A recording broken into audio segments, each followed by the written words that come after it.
새벽문고.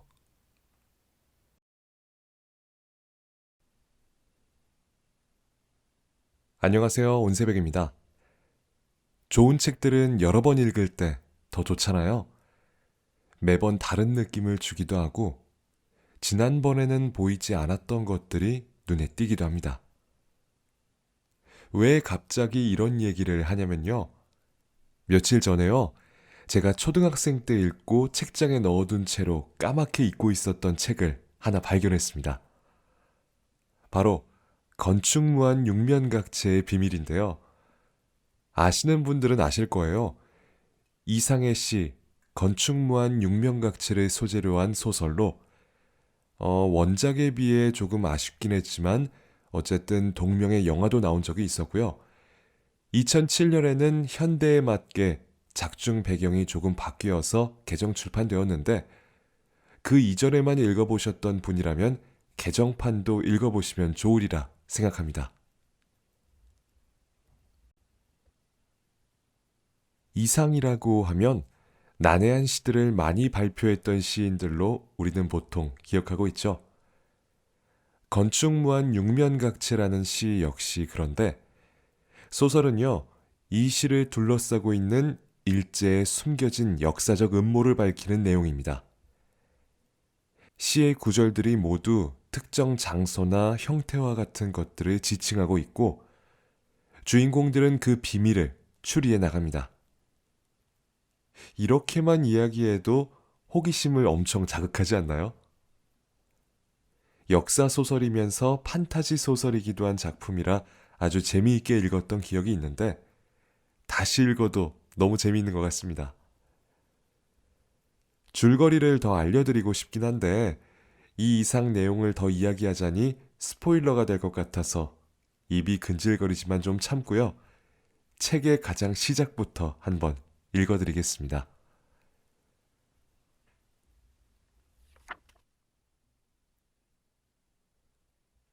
건축무한 육면각체의 비밀.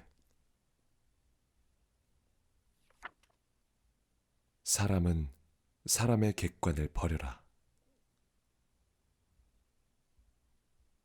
문제의 음성은 이틀 전에 왔다. 정확히 이틀 전 새벽 2시 15분에 도착해 있었다. 2주 전 은표와 헤어진 후 나는 다시 일상으로 돌아가기 위해 안간힘을 쓰고 있었다. 얼마 남지 않은 졸업 논문 마감일을 지켜야 했기 때문이다. 하지만 이미 사해를 지나 요단강을 건너버린 나에게 일상이란 단어는 머나먼 남의 이야기가 되어 있었다. 우리가 지난 석 달 동안 벌인 철없는 장난들은 살인이라는 극단적인 현실의 화살로 되돌아왔고 그 화살촉에는 불안과 공포라는 치명적인 독이 묻어 있었다. 이미 모든 것이 한계치를 넘어선 상태였다.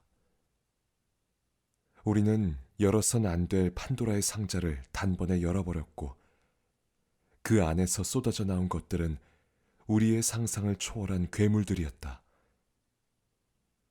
지난 반세기 동안 역사의 그림자 속에서 웅크린 채 잠들어 있던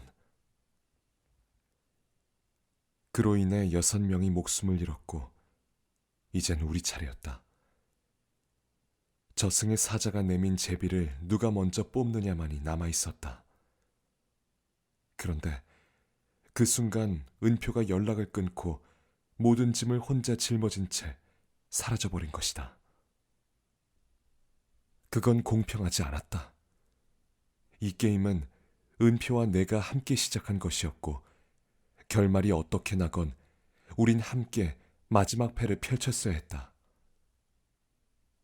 나는 은표와 연락을 취하기 위해 백방으로 노력했으나 모두 허사였다. 은표는 증발한 듯 자취를 감추었다. 모든 것을 단념하고 나는 논문에 집중하기로 했다. 걱정한다고 해결될 일은 아무것도 없었으니까. 나는 펼쳐보지도 않은 채 먼지를 고스란히 뒤집어 쓰고 있던 이상 김혜경에 관한 자료들을 끄집어내 책상 앞에 앉았다.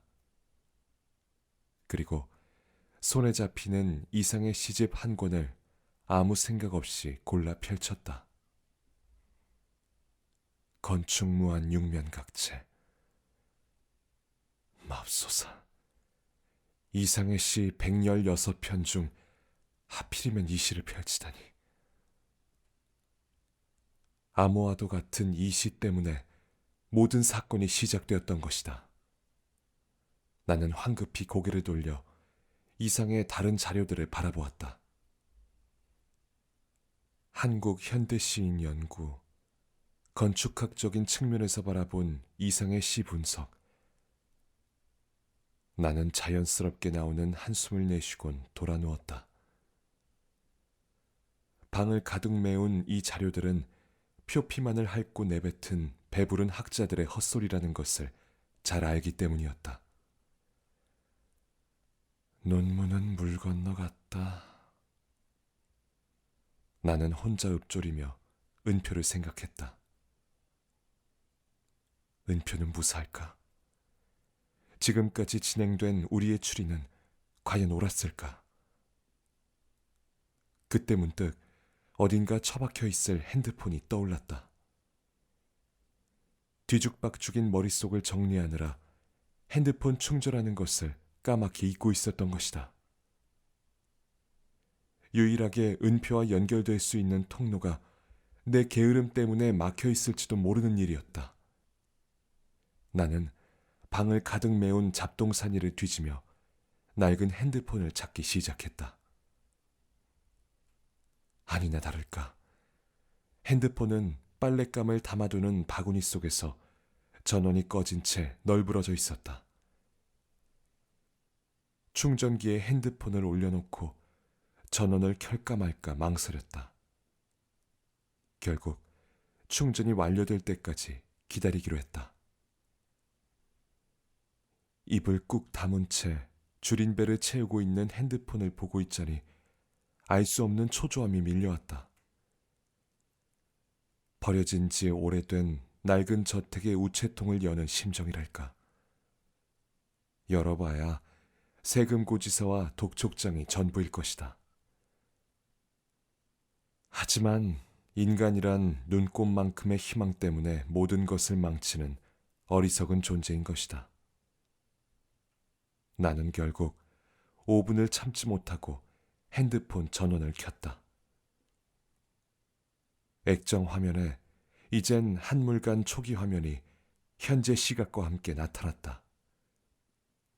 그리고 잠시 후 딩동 하는 경쾌한 소리와 함께 몇 개의 메시지가 도착했음을 알려왔다. 나는 떨리는 손으로 메시지를 확인했다. 신용조회 없이 최대 3천만 원까지 서민을 위한 맞춤 대출. 전화 한 통이면 모든 게 한 번에 오케이. 요즘 세상은 돈을 빌려주지 못해서 안달이 나 있었다. 특히 이 업체는 거의 매일 내게 구애의 문자를 보내고 있었다. 나는 다음 메시지를 확인했다. 선배, 무슨 일 있어요? 전화기도 꺼놓고. 마감 얼마 안 남은 거 알죠? 이번엔 꼭 졸업하세요. 화이팅!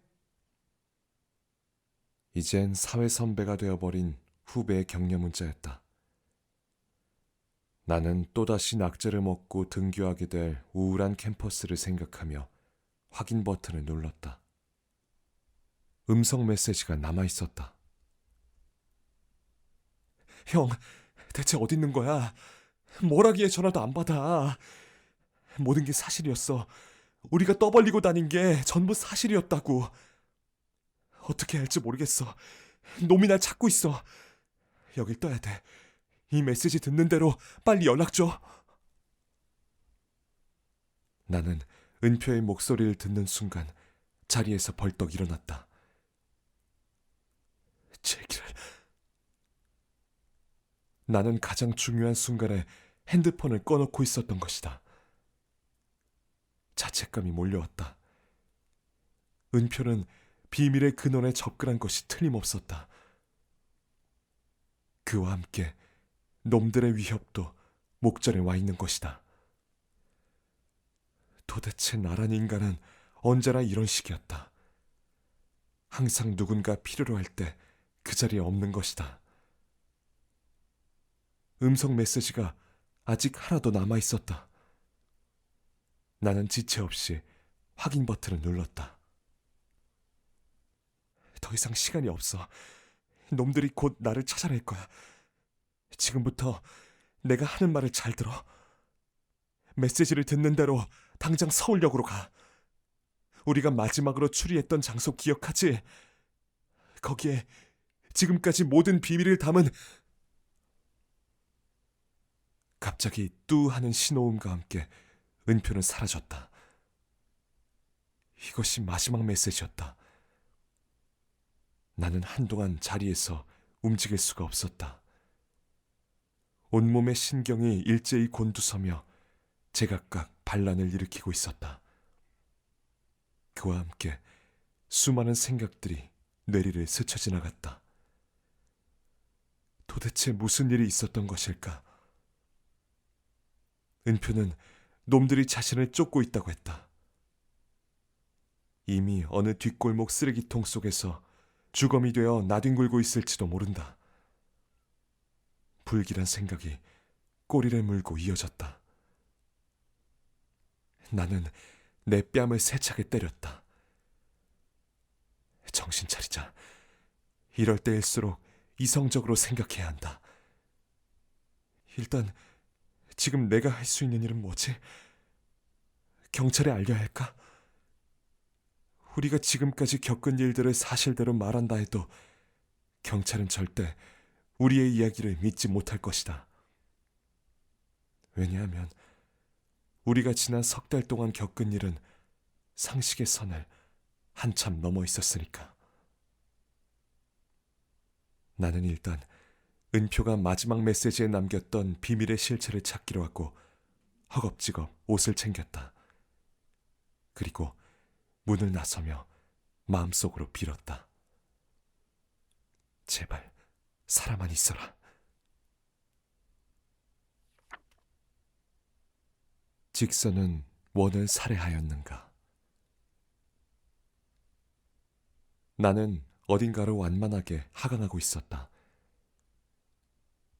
그것은 단순한 기계음을 내며 작동하는 구식 공사용 엘리베이터였다. 철제 프레임으로 이루어진 엘리베이터는 지하 터널 속으로 빠르게 내려가고 있었다. 어느 광산의 내부인 듯했다. 엘리베이터의 철제 프레임 너머 굴삭기로 다듬어진 거친 화강암을 따라 지하수가 흘러내리고 있는 것이 보였다. 쾌쾌한 지하 특유의 냄새가 침울한 대기 속에 잔뜩 배어 있었다. 호흡이 점차 가빠웠다. 희박해진 산소 때문일 것이다. 상당히 깊은 지하임이 분명했다. 주변을 둘러보았지만 사람의 그림자도 찾을 수 없었다. 고개를 들어 위를 올려다봤다. 엘리베이터와 연결된 와이어가 저 멀리 블랙홀 같은 암흑 속에서 희미하게 지워졌다. 나는 직감적으로 우리가 지금껏 찾아왔던 진실의 근원을 향해 다가가고 있다는 것을 알 수 있었다. 이유는 알 수 없지만 나는 지속적으로 하강하고 있는 이 엘리베이터와 친숙했으며 목적지를 정확히 알고 있었다. 그것은 마치 누군가의 육체에 나의 영혼이 스며들어 뇌 속에 저장되어 있는 지식을 엿보는 듯한 느낌이다. 내가 향하고 있는 곳을 정확하게 설명할 수는 없다. 다만 그곳에선 지금껏 인류 역사에서 유례가 없는 사악하고 악랄하며 인간이 넘어선 안 될 한계를 넘어버린 비극적인 계획이 진행되고 있다는 것만 알 수 있을 뿐이다. 몸에 닿는 옷감의 감촉이 낯설었다. 나는 입고 있는 옷을 확인했다. 질 나쁜 싸구려 양모 재질의 회색 양복이었다. 일제강점기의 낡은 스틸 사진에서나 볼 수 있을 법한 폭이 좁은 넥타이에 약간은 짧은 길이의 양복이었다. 엘리베이터가 서서히 속도를 늦추더니 덜커덩거리는 소리를 내며 멈췄다. 심장 뛰는 소리가 느껴졌다. 철제로 된 문이 요란한 소리를 내며 열리더니 문 앞에 잘 손질된 제국 군복을 입은 일본 장교가 나타났다. 세계의 중심에 오신 것을 환영하오. 장교는 절도 있게 장교모를 바로잡고는 기묘한 미소를 지었다. 일본어로 내게 말하고 있었지만 나는 그의 말을 정확히 알아들을 수 있었다. 뿐만 아니라 그의 외모가 어딘지 모르게 익숙했다.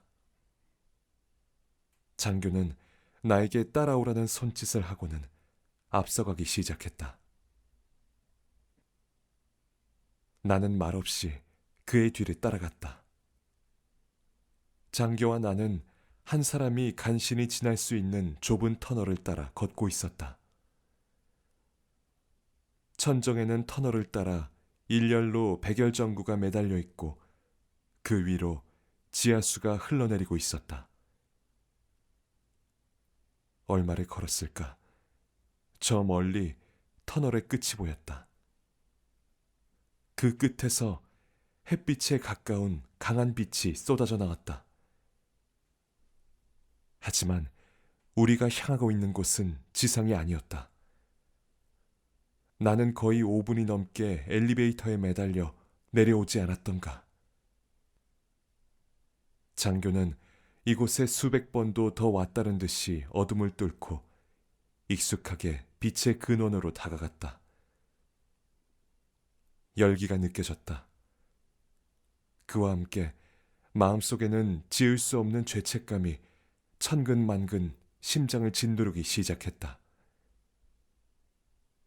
이윽고 장교가 빛의 근원으로 사라졌다.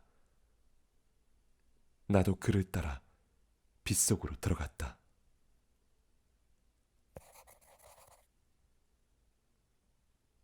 은표는 눈을 떴다. 그리고 몸을 움츠렸다. 새벽 한기가 뼈마디 구석구석 스며들었다. 하지만 손바닥은 식은 땀으로 흥건하게 젖어 있었다. 기분 나쁜 꿈이었다. 시간과 공간을 초월하여 실제로 체험한 듯 현실보다도 생생했다. 은표는 방금 전 꾸었던 꿈의 내용을 되뇌어 보았다. 습한 지하의 대기 속을 하강하던 엘리베이터, 특이한 암석의 터널, 그리고 빛으로 가득 찬 방. 모든 것이 손만 뻗으면 만질 수 있을 것 같이 또렷했다.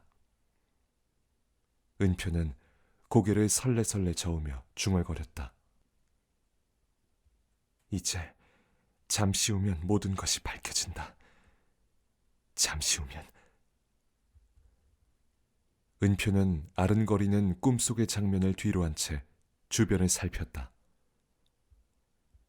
밤은 이제 무르익어 대기에 이슬을 흩뿌리고 있었다. 주위는 쥐죽은 듯이 고요했다. 은표는 시간을 확인했다. 시계는 2시를 가리키고 있었다. 이제 계획을 실행할 때가 온 것이다. 은표는 옆에 놓여있던 배낭을 추스르며 일어섰다. 하지만 한 걸음도 옮기지 못하고 다시 주저앉고 말았다. 종아리에 쥐가 나 꼼짝도 할 수 없었던 것이다. 은표가 때를 기다리며 밤을 지새운 이곳은 서울시청 2층 화장실이었다. 모든 직원들이 퇴근하길 기다리며 무려 8시간 동안이나 쭈그리고 있었으니 쥐가 나는 것도 당연한 일이었다. 은표는 근육이 풀리기를 기다리며 심호흡을 했다. 이제 비밀이 눈앞에 있다고 생각하니 가슴 설레는 기대와 함께 미지에 대한 두려움이 몰려왔다. 은표는 아직까지 마지막 비밀을 풀지 못하고 있었다. 그것을 실제 눈으로 확인하기 전에는 알 수 없는 것이었다. 지금껏 수도 없이 많은 상상을 해보았지만 감도 잡히지 않던 그 비밀의 실체가 잠시 후면 눈앞에 펼쳐질 것이었다. 이윽고 다리가 정상으로 돌아오자 은표는 화장실을 빠져나와 1층 중앙 플로어가 보이는 계단으로 향했다. 시청 직원들이 모두 퇴근한 중앙 플로어에는 천정에 설치된 창문을 통해 들어오는 푸른 달빛만이 차가운 새벽 공기에 일렁이고 있었다. 창밖에는 컴퍼스로 제도한 듯 동그란 보름달이 은표를 내려다보고 있었다.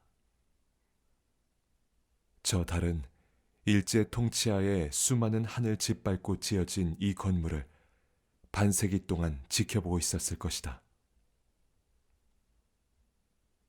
중앙 플로어에는 제국 시절 일왕을 상징했던 태양을 형상화한 방사무늬가 오색 대리석으로 수놓여 있었다. 은표는 아무도 없는 것을 확인한 후 가방에서 휴대용 손전등과 비밀의 단서를 기록해 놓은 다이어리를 꺼냈다. 그리고 다이어리를 펴고 적혀 있는 내용을 읽어보았다. 사각이 난 원운동에 사각이 난 원운동에 사각이 난 원.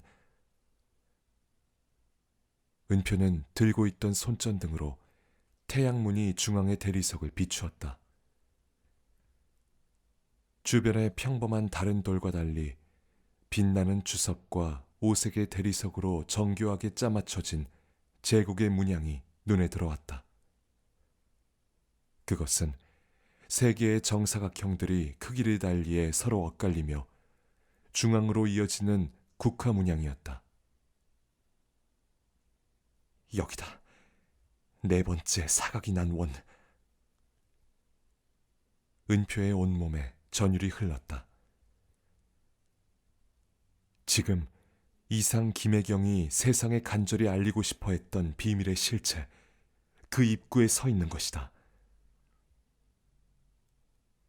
은표의 머리에 지난 석 달 동안 일어났던 믿기 힘든 사건과 상상을 초월하는 거대한 계획의 추리 과정이 주마등처럼 지나갔다. 구름이 달빛을 가리며 중앙홀에 그림자를 드리우고 있었다. 은표는 가방에서 미리 준비한 공구를 꺼냈다. 그리고 주저없이 대리석 틈으로 공구를 밀어넣었다. 돌이킬 수 없는 역사의 이면으로 첫 발을 내딛는 순간이었다. 그때였다. 입구 쪽에서 인기척이 느껴졌다. 은표는 반사적으로 기둥 뒤에 몸을 숨겼다. 의례적인 순찰을 도는 경비원일 것이다. 만약 그렇다면 잠시 후 다시 작업을 진행할 수 있을 것이다. 하지만 그것은 의례적인 경비원의 순찰이 아니었다. 어스름이 비추는 보름달빛을 받으며 나타난 것은 군용 야상을 입은 남자였다. 은표는 어둠 속에서도 그의 모습을 한눈에 알아볼 수 있었다. 얼마 전에도 은표와 지우의 목숨을 노렸던 바로 그 사람이다. 은표는 숨을 죽이고 그의 일거수일투족을 지켜보았다. 그는 그림자처럼 소리 없이 플로어로 미끄러져 들어왔다. 마치 사냥을 위해 특별히 만든 사슴가죽 신발을 신은 인디언 같았다. 손에는 무기 같은 것을 들고 있지 않은 듯했다. 하지만 그의 낡은 야상 속에는 수많은 치명적인 무기들이 숨어 있다는 것을 은표는 잘 알고 있었다. 그는 천천히 중앙의 태양 무늬를 향해 걸어 들어오더니 정확히 은표가 드러내려던 대리석 위에 멈춰섰다. 그때 구름에 가렸던 달이 다시 모습을 드러냈다. 그러자 그의 발치에서 금속 물체가 반짝였다. 은표의 공구였다. 경황 없이 피하던 은표가 두고 온 것이다. 그림자에 가렸던 그의 날카로운 눈매가 빛을 발하며 움직였다. 그는 발치에 놓인 금속 공구를 응시하고 있었다. 천천히 몸을 숙여 공구를 줍더니 주변으로 시선을 돌렸다. 은표의 등줄기에서 식은땀이 흐르기 시작했다. 호흡이 가빠오며 온몸에 퍼져 있는 모든 세포와 신경이 서로를 팽팽히 당기기 시작했다. 은표는 뒷주머니에서 호신용 나이프를 꺼내들었다. 그는 마치 먹이를 노리는 코브라처럼 대기에 퍼져 있는 낌새를 감지하고 있었다. 천천히 주변을 살피던 그의 시선이 은표가 몸을 숨기고 있던 기둥에서 멈췄다. 은표는 몸이 얼어붙는 것 같았다. 귀신 같은 놈. 은표는 입안에 고인침을 삼키며 생각했다. 그는 확신을 가진 듯 은표를 향해 정면으로 걸어오고 있었다. 이제는 선택만이 남아 있었다. 그를 상대로 싸우느냐, 아니면 이대로 비밀을 덮어둔 채 주랭랑을 치느냐. 하지만 그와의 힘대결은 전혀 승산이 없다는 걸 은표는 잘 알고 있었다. 절대로 주저하지 마라. 절대로. 자신을 타이르듯 다짐하며 은표는 들고 있는 호신용 칼을 두 손으로 움켜쥐었다. 드디어 그가 기둥을 돌려는 순간이었다. 은표는 시청 내부가 떠나갈 듯 고함을 지르며 기둥 밖으로 몸을 날렸다. 그리고 들고 있던 칼을 휘둘렀다. 하지만 은표의 어설픈 공격이 먹힐 리 없었다. 그는 반사적으로 칼을 피하며 은표에게 일격을 가했다. 저만치 나가떨어지면서도 은표는 순간을 놓치지 않고 가까운 창문을 향해 있는 힘껏 달리기 시작했다. 그도 자세를 가다듬고 은표를 쫓기 시작했다. 그는 마치 잘 훈련된 도베르만처럼 은표의 등에서 한순간도 눈을 떼지 않고 따라붙고 있었다. 쫓기는 것을 느끼는 은표는 달빛으로 물든 아치형 창문을 향해 몸을 날렸다. 쨍그랑 요란한 소리와 함께 은표의 작은 몸이 잔디 위를 굴렀다. 잘못 떨어졌는지 등이 아팠다. 하지만 그런 일에 신경 쓸 겨를이 없었다. 배낭을 고쳐매고 정문을 향해 달리기 시작했다. 정문은 열려 있었다. 은표는 정문을 향하며 경비실을 힐끗 보았다.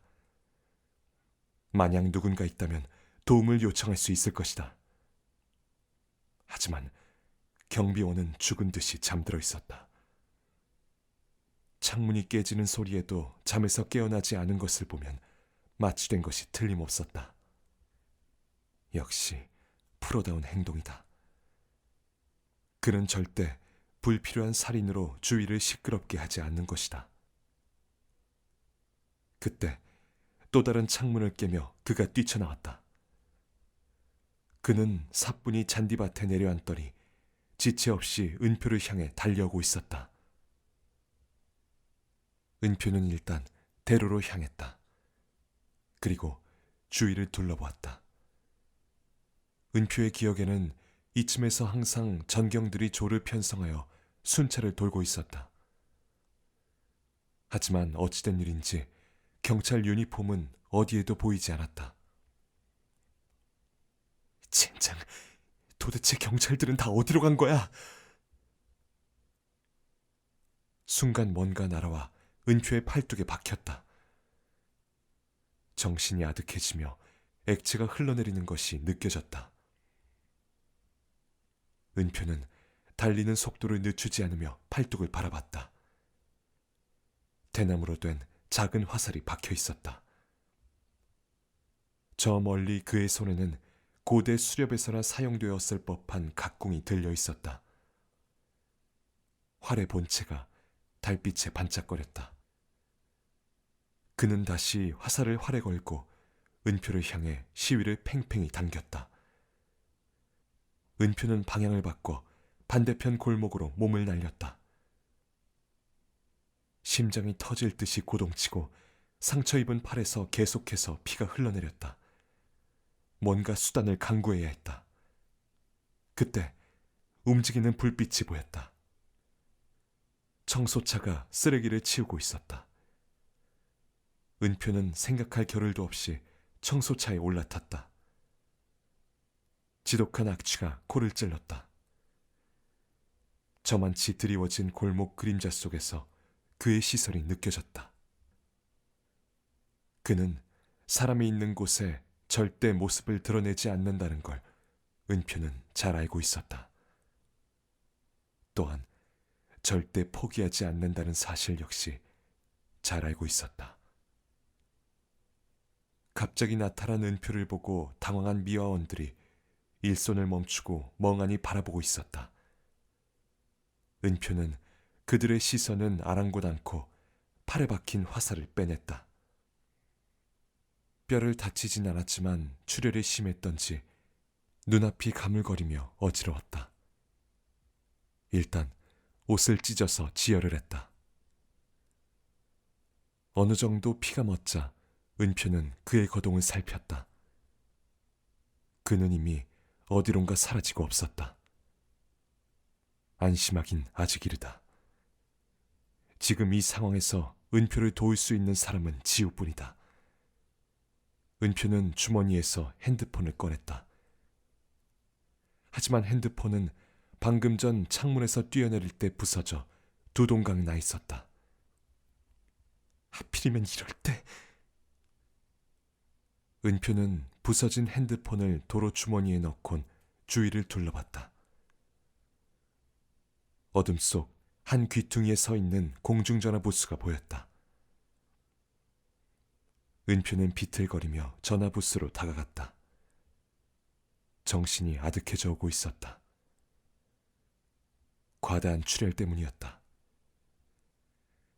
정신을 잃지 않으려고 안간힘을 쓰며 은표는 동전을 꺼내 투입구에 넣었다. 그리고 지우의 번호를 눌렀다. 신호가 간다. 한 번, 두 번, 세 번. 어찌된 일인지 지우는 전화를 받지 않았다. 은표는 초조하게 주위를 둘러보았다. 어디선가 그의 은밀한 시선이 은표를 찾고 있을 것이다. 어쩌면 이미 다가오고 있을지도 몰랐다. 시간이 없다. 은표는 다시 지우의 핸드폰 번호를 눌렀다. 이 제기를 도대체 어딜 간 거야? 은표는 또다시 번호를 눌렀다. 형, 제발 좀 받아. 신호가 간다.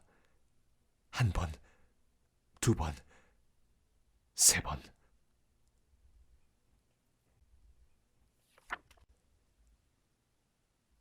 자, 이렇게 해서 건축무한 육면각체의 비밀 낭독이 끝났습니다. 사실 살인도 나오고 그래서 딱히 어린아이가 읽기엔 적당한 내용은 아니었는데 말이죠.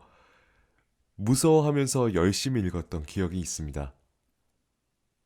이 책을 시작으로 이런 비슷한 느낌의 장르 소설들을 많이 읽기 시작했는데 퇴마록도 그렇고 한창 이런 장르 소설들이 엄청 붐일 때가 있었죠.